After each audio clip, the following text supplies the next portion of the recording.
अरे यार दोस्तों, हंसी का सिलसिला तो यूं ही चलते रहेगा। बस आप लोग वीडियो को लाइक और चैनल को सब्सक्राइब कीजिए। औरत: पंडित जी, मेरी शादी को 5 साल हो गए हैं लेकिन अभी तक बच्चा नहीं हुआ। पंडित: मैं तुम्हारे नाम से बद्रीनाथ में दिया जला दूंगा, फिर भगवान की कृपा से बच्चा हो जाएगा। 10 साल बाद पंडित जी उस औरत के घर गए तो देखा घर में 10 बच्चे थे। पंडित: मुबारक हो, लेकिन बच्चों के पिता कहाँ हैं? औरत: वह बद्रीनाथ गए हैं दिया बुझाने।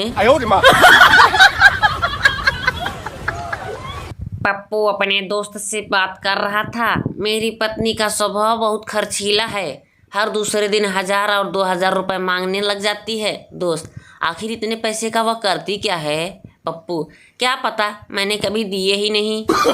No no no no.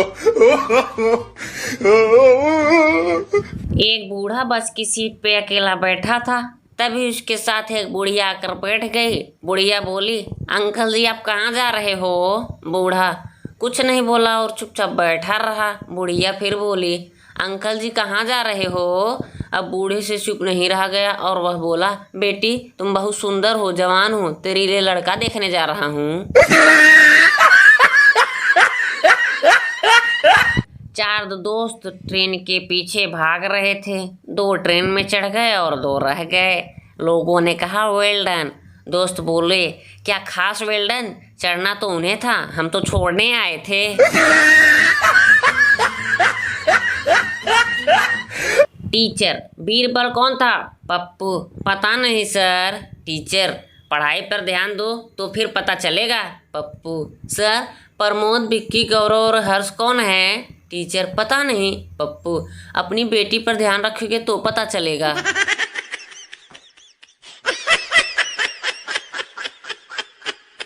Pappu Hindi का पेपर दे रहा था। पहला प्रश्न: चुनौती किसे कहते हैं? फिर क्या, पप्पू ने पूरे पेपर को खाली छोड़ दिया और अंत में लिखा: एक बाप की औलाद है तो पास करके दिखा।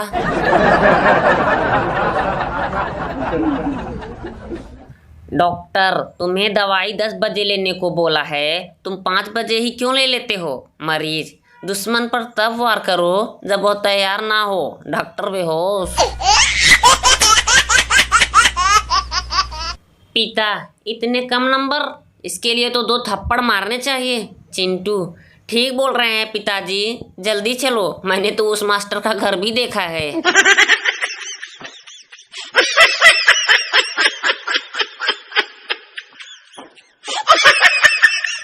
पप्पू पंखा खरीदने गया। पप्पू: 2 पंखे देना।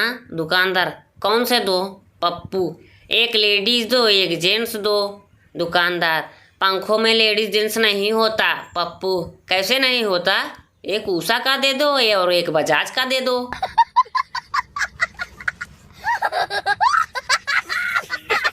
मरीज डॉक्टर से: डॉक्टर साहब, आपने जो पर्ची के पीछे दवाई लिखी थी वो पूरे शहर में कहीं नहीं मिल रही। डॉक्टर: अरे भाई, वो तो मैं अपना पेन चलाकर चेक कर रहा था। No no no no. Pinky: जानू, मुझे कुछ कहना है। मिट्टू: हाँ जानू, कहो। पिंकी: कुछ समझ नहीं आ रहा, कैसे कहूँ? मिट्टू: कहो ना जानू। पिंकी: मैं माँ बनने वाली हूँ। मिट्टू: नहीं, ऐसा नहीं हो सकता, तुम मुझे बस यही कह दो कि ये सब झूठ है, हमारा रिश्ता पवित्र है। पिंकी: ज़्यादा उछल कूद मत कर, पहले पूरी बात सुन ले। मैं तेरी माँ बनने वाली हूँ, तेरे पापा ने मुझे प्रपोज किया है।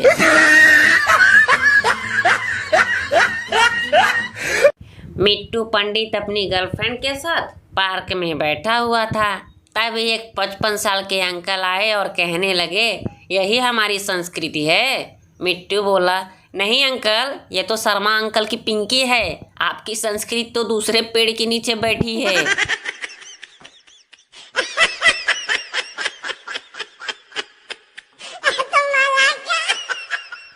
अरे यार भाइयों, वीडियो अच्छी लगी हो तो वीडियो को लाइक और चैनल को सब्सक्राइब करना ना भूलें। धन्यवाद।